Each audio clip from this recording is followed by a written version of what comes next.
Well, hello everyone watching and a big welcome. Today we are joined across the link by our wonderful Hannah Kelly, all the way from our Brisbane campus, as well as Vinny Ancilleri from our Melbourne team, and Jonathan Hooper live in the studio here in Sydney. Do single people have the opportunity to fully express their sexuality? From looking at our readings that we were given this semester, and particularly from Scott B. Ray's chapter on sexual ethics, I was able to kind of have a view of how the Bible and the church has given explanation around this question. What Scott B. Ray kind of points out is that in the Bible, it kind of paints a picture where singleness, although is a great season of life, that marriage is a covenant in which God has ordained to be the progression of our sexuality. And throughout verses within the Sermon on the Mount, in 1 Corinthians 6 and 7, we see that although singleness has a place and is valuable, I see in the Bible that there is a special value placed on marriage. And in that case, I would like to propose that one cannot fully express their sexuality outside of marriage. And therefore, singleness, although is warranted and valuable, we are still encouraged in the Bible to procreate, to enter into the covenant of marriage, and raise a family in line with Genesis 1 and 2, and to show an example of Christ's love to the church in our marriage relationships. As Jono said, the point of that was the words fully expressed, and I think that's what I'd like to focus on is you cannot, without question, every human has sexuality, and singles definitely deal with the issue of sexuality on a regular basis. But I think where the question is interesting is it's asking if singles can fully express their sexuality. And I think inherent to sexuality is the act of sex and intercourse. And I don't think that you can have sexuality without it. So then it begs the question, is it acceptable for the act of sex or intercourse within singleness? And I would say that the perspective that we are trying to portray is that God has created the act of sex and intercourse to be within the constraints or the context of the covenant relationship with marriage. And so I think if you're assessing it from that perspective, then no, I don't think we can fully express the sexuality without intercourse and the act of sex, which does need to adhere to God's intent for marriage. Well, I sort of agree that sex will be a major part of your sexuality, but Karen Pack points out that there's a lot of other aspects to it that can enable single people to express through, she lists physical touch, emotional intimacy, she's got a shared way of life with other Christians. There's all ways that it can be fully expressed. I don't know if I agree with her. I think you guys make a good point that intercourse is a major part of fully being able to express it, but there are ways that it can be expressed. When I've been looking into sexual desire, it was interesting. Grenz wrote a paper regarding homosexuality, actually, but he touched briefly on sexuality and how it is intrinsic to every human. And he was very clear on what he views the purpose of sexual desire to be. And that is that God placed sexual desire within humanity so that they would continually seek that relationship. And sexual desire is the thing that continually draws us back into a relationship. And he has a quote, it says, "Sexuality lies behind the human quest for completeness, the yearning for wholeness." And I find that interesting because within each human there is the same base level of sexuality that is pushing us out into relationships and out into connection with others. There is a connection between both sexuality and God, and who we are in our holiness with God. Does anyone, Jono, do you have any specific thoughts on that, on how actually we are created as sexual beings at one with Christ, and how do we, I guess, outwork that and outlive that in a society? Yeah, I would say that the message that God portrays in the Bible, from Genesis through Jesus' teaching, predominantly in the Sermon of the Mount, and also Paul's teaching in 1 Corinthians 6, that we see that there is this idea that our living for God is linked to how we behave sexually and the context in which we express our sexuality. This is also evident in some of the listings that we see in Paul's letters, Paul's epistles, of the listings of different types of sin and worldliness, immorality, and some of these words come up that have to do with it, how we express our sexuality. And more often than not, it seems that it is when it's outside of the context of marriage, that's when we as humans tend to use our sexuality in a way that does not honor God with our bodies, like Paul talks about honoring our bodies like the temple of the Lord.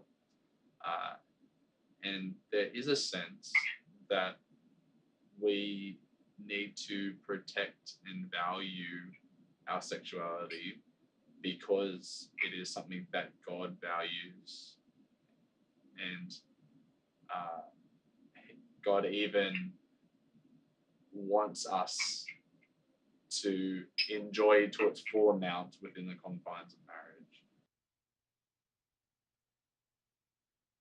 As I mentioned before, there's a couple of writings by Pat, and I think the other one might have been Foster, and they really promote the other dimensions of sexuality, how it can be expressed emotionally, physically, and through relationships, really, of intimacy that goes beyond genital intercourse, is the words they used. I think they said the touch, communication are all really good ways that it can be expressed and can give some sort of fulfillment to the individual. But going back again, as Jono mentioned before, intercourse is a huge part of sexuality, and without it, I don't know if you can fully express your own sexuality. In the past, how have we seen the church deal with sexuality? I'm going to throw straight to Vinny for this one, because I know that you have some specific thoughts on this subject. Yeah, the really early days of the church were heavily influenced by the Stoic and philosophy, followed by Aristotle and Plato. They had a dualistic view of the body that saw it as an imprisoned soul inside a mortal body, and any of the actual expressions of the body, be it sexuality, food, eccentric living, really was a detraction from the soul's ability to rationalize and contemplate the higher things for these philosophers, which was what they called the unmoved movement of it, really what a Christian would call God. So this sort of dualistic philosophy was really seen to be supported by Paul's call to put off the flesh and sow to the spirit. And so from those perspectives, the church really developed a negative attitude towards sexuality. Virginity became a cult, and the monastic way of life, sort of living in chastity, became idolized and really was the only way for the first 1600 years of the church. Really a poor way to deal with it. A lot of emotional trauma happened. A lot of people, even Oregon, I think he castrated himself to try and fit this mold and regretted it severely later on. It really didn't change too much until Luther came along. He completely turned the way the church, the Protestant church, dealt with sexuality by seeing it as a good, but more so than just a good for procreation. He actually saw the actual body as more than just an imprison, as more than just a vessel for the soul, but a part of the whole human. And so these sort of sexuality was all embraced and was good. He probably took it slightly too far though. He ended up seeing marriage and the hierarchy, so the hierarchical side of things, as a way to form Christian character. And so from that, the discipline that was required from children, from wives, to submit to their husbands, and in the social sort of regulations to submit to rulers and authorities as well, was really seen by him as a great way to develop virtues and to promote discipline. So from there, Protestant era till about the Enlightenment, really, marriage was actually the norm, and in a lot of countries it was illegal to be celibate. Following the Enlightenment, we've come really to where we are today, where we've gone back to the Pauline sort of view of marriage as it's a gift on the one hand some people have, and on the other hand, singleness is a gift, which is a much more open and healthier way that we've become to discuss it. It's still, though, the Lutheran tradition of marriage has still been the sole bounds for which we've been able to express intimate sexuality. It still hasn't quite broken from those original traditions, but it's a much more biblical perspective we have now. How does the church deal with that same subject of sexuality today? Is there a change? Is there still things that we see from the history of the church that come across today? Or is there a clearly different stance on sexuality that we see amongst the Pentecostal church in particular today?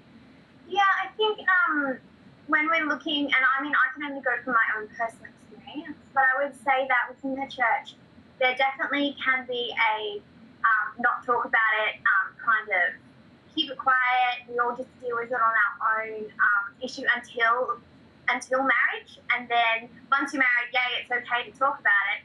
But there's also not much support for newly married couples in how to deal with this when they've come from a culture where we don't discuss it and we don't talk about it, and we're not necessarily going to discuss issues or how to go about dealing with our sexuality. And so I think you either come up in one of two camps. You're either still single, no one's talking about it, and you're actually dealing with how do I handle my sexuality, or you're married and you find yourself asking the same question: how do I deal with my sexuality now that it's allowed, but it also still has a whole lot of boundaries, which it actually should. But I don't know, and this is from my perspective, but I wonder if the Pentecostal church has moved away from wanting to discuss this issue of sexuality, and it might be because there has been an idea that sex is sinful, or sex is not considered something that is holy or pure, and so we want to shy away from discussing it because it doesn't help us become more like Christ.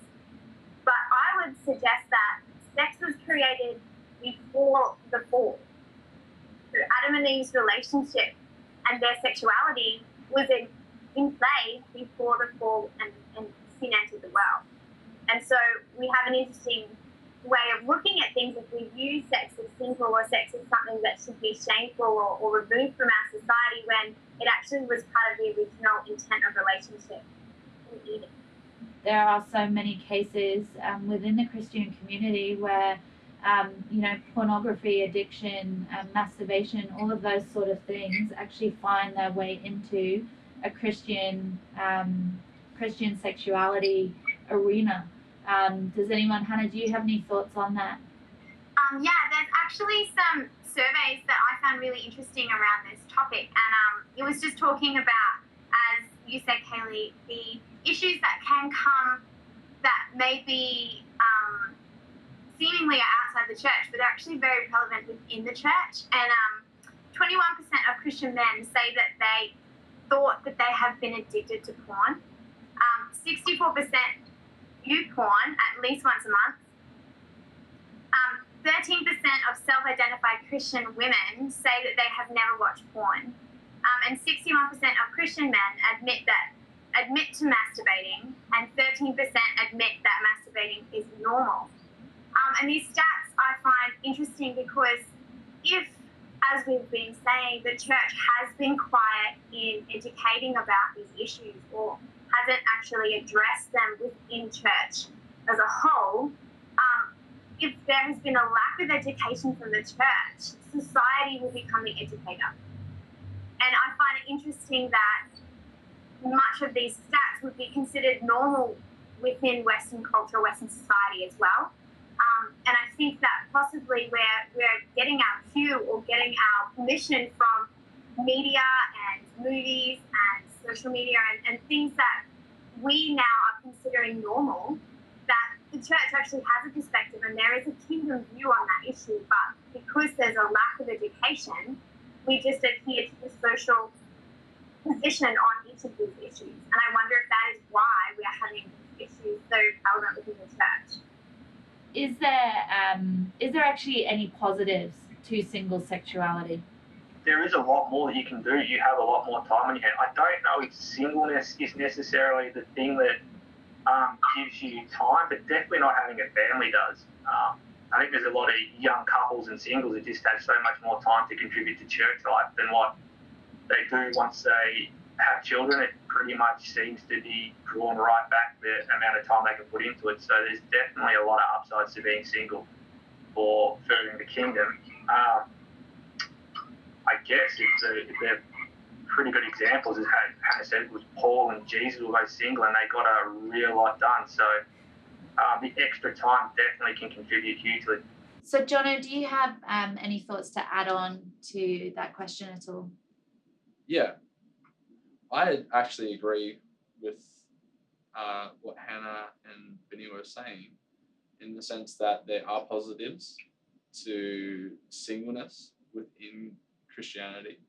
And I do think that the church could champion people who have chosen to postpone finding a life partner for the sake of advancing the kingdom, for the sake of ministry. And I think that should be celebrated. However, I also think that there should still be a grounds of security for those people that haven't entered into that stage. Maybe they're into their 30s, 40s, and they haven't found someone. How does that person feel in terms of how does their local church community make them feel about not entering into that stage of life? I guess we need to work on our communication and our championing that of those people that haven't entered into that season yet of their life. There's actually a really, it's an encouraging statistic that on here it says 55% of Christians claim that the church leadership actually advocates for singleness as a vocation and a viable and worthy choice or pathway in life. So I guess that moves us on to our next question here, which is there a vocation in actually being single? Vinny, do you have any thoughts on that? Yeah, I read an article by Grenz on it, and he was pretty convinced that singleness and both singleness and marriage both reflected the love of God in two separate ways. He described marriage as a reflection of the Trinitarian love, the exclusive love that's just between the Godhead, but singleness provides a way for his he's the outflow of God's love towards creation to be reflected in their openness to all relationships. They're not bound into marriage. They're not exclusive with another partner. They can actually be open to engage in friendships and service to all people. And he saw it as a reflection and his exact words were a vocation of how to display this love towards creation and to fulfill the image of God through both aspects of, say, human life. Kozarix also really echoed the biblical perspective of Paul. We touched on this earlier, saying that singles have a vocation to be able to serve the church and be uninhibited. Going back, and that's a very prominent one for him in the Catholic Church as well, highlighting that over there it's still almost slightly elevated, the vocation. So it's appreciated, maybe not as much in the Pentecostal church, but it is appreciated. Awesome, thanks for that, Vinny. So then, question: how can the Pentecostal church actually be better educators or give education on single sexuality? Hannah, do you have any specific thoughts on this? Yeah, I was recently listening to a podcast by Chris Valentin, and he was discussing how education is really important in framing our worldview about a topic. Unless it is actually challenged, we actually adhere to the most known perspective about a topic. And he was talking about how, especially with children or youth or young adults, sexuality can be seen as a list of things that you're just not allowed to do. So, no, you may not sit around. No, you may not look at porn. No, you may not, hang out with girls after this particular amount of time. And I think that there can be a big list of negatives. And a quote that he said is, "It's hard to punish people into purity. It's very difficult to create a positive light on something that has so many negatives in our Christian culture." And I think I really agree with that. And I wonder if we could assess it or look at it from the perspective of, rather than a big list of no's or a law about what is applicable, what is allowed, maybe we should come at it from the angle of what is the healthy way of understanding the sexuality of singleness, and what are the benefits of being single now? What are the benefits of waiting? What are the benefits of ensuring that you are wholly able to express yourself in the sexuality in your marriage? Reading an article by Kale, she points out some of the really important things to express to the younger generation, the young adults, that the Bible primarily focuses on edifying the church, and single sexuality, celibacy has a huge part to play in that, because it fosters, it fosters positive relationships. It's about not using other people for your own gain, rather actually appreciating them wholeheartedly. I think it was also Barley's words that it builds a love and mutual respect by not, just using people for your own immediate pleasure and hooking up just where you can. It's about focusing on what's the best for the other people. Sometimes we focus on the negatives as church, or we have focused on the negatives and said, if this is the edge, stay as far away from the edge as possible just to be safe. Mm-hmm. And I think that as long as we're scared of the edge, we won't be comfortable, and we won't know what to do when we're on the edge, or when we actually enter into marriage.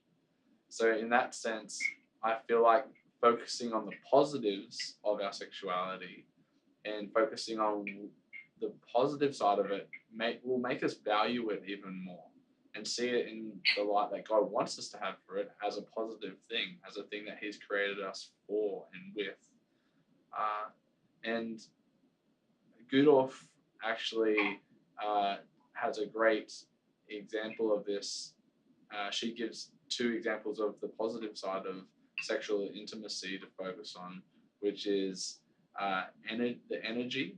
So in terms of sexual intimacy, helping the process of reconstructing and recreating humanity on the earth, and obviously multiplication on the earth, and also in terms of vision, and in terms of seeing intimacy and sexuality in light of how God created it. Do you think the lack of education surrounding the topic of sexuality, especially before you guys were married and single yourselves, has hindered your own sexuality stepping into marriage at all? For me, I felt like I had people in my life before I was married that were giving me the right advice, and I had people in my life that were either really hyper spiritual and even going back to that kind of dualistic way of thinking of that the body is like bad, the material is bad, that we saw in the early church. Like there was almost that sense of, oh, stay away from it, like don't go there. Or the other extreme of, like, I had some friends that were saying, go for it. Why are you even waiting? Like, I have non-Christian family, non-Christian friends. And they were saying, oh, why are you even holding back with your girlfriend? And I had to decide which of those voices I was going to listen to. Thankfully, I had some good Christian friends who were already married that were able to debunk some of the misconceptions I had of sexuality, and were able to prepare me for marriage. Without those few trusted voices in my life, I would have been probably really in the dark. Taking everything into account that we've discussed today, given that people are now single for much longer than previous generations, should Christians, in particular our Pentecostal sect, rethink their attitude to single sexuality? Hannah, do you want to go first with that? Yeah, it actually is true. The stats of people getting married a lot older. In 1960s, the average age was 22 for men and 20 for women. But now, from 2010, the stats are 28 for women and 28 for men and 26 for women, and that is a really large jump. And I do think that, at 22 and 20, you don't really have to assess your sexuality that much. You kind of just, what do I do? And then, yeah, you're married. Whereas the older that you get, the more you do have time to deal with how you're going to respond to this issue. And I think that it is important for us to address that. So good. And Jono, what are your concluding thoughts on the subject? Yeah, I would even want to highlight the technological advances and its effects on single sexuality, about how in today's society it is more out there and accessible for any person to, I guess, be exposed to sexuality, hypersexuality, whether it be through pornography or through film, through the over-sexualization. In the media. Yeah. All these things is putting it right in people's faces. And if the church doesn't provide a voice, not just any voice, but a sense that there's a safe place to have a conversation about what's going on in your sexual journey, and also some answers and some positives about how to value your sexuality in a way that honors God and honors other people, and values them for who they are in God's eyes as much as you are. I think that as we do that as a church, people are going to be set up for a healthy sexual life in or outside of marriage. I guess in the end of the day, it isn't just about getting married and that will solve all your problems. We need a continual sense of an open conversation that the church is willing to have with people's individual situations, and to support them in their journey. Yeah, absolutely. Well, guys, a big thank you to Hannah and to Vinny and to Jono that's in here today with us, as we've kind of gone through our discussion of this topic. We hope that you've fully enjoyed and been impacted by this topic of discussion, and that you feel empowered to be able to flourish and feel settled in your sexuality, whether you're married or whether you're single. Be blessed, guys.